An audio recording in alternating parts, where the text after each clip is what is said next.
नमस्कार जी दोस्तों, क्या आपको भी इस जगह पे कंधे के यहाँ पे इस पॉइंट पे दर्द आता है?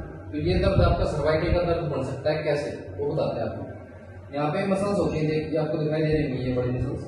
ये दो मसल्स होती हैं, रोमोइड मसल बोलते हैं। ये रोमोइड मसल जब इस हिस्से पर टाइट होंगी तो यहाँ पे आपकी एक मसल जुड़ती है, लेवेटर बोलते हैं। तो ये वाली जो मांसपेशी है, मसल्स यानी मांसपेशियां, ये वाली मांसपेशी ऊपर कनेक्ट होती है सर्वाइकल से। जो ऊपर के 7 छल्ले होते हैं आपके सर्वाइकल के, तो उनसे कनेक्ट होती है।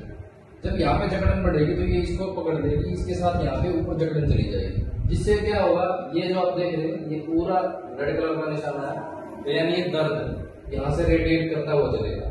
यहाँ से दर्द आएगा सर्वाइकल का और पूरे हाथ में दर्द हो जाएगा। वो एक हाथ में भी हो सकता है, दोनों हाथ में भी हो सकता है। वो आपकी कंडीशन के ऊपर डिपेंड है कि आपके जो सर्वाइकल के छल्ले हैं वो कितने दबे। उस हिसाब से आपके एक हाथ में या दोनों हाथ में सीवियर और मॉडरेट दोनों तरह का पेन आ सकता है।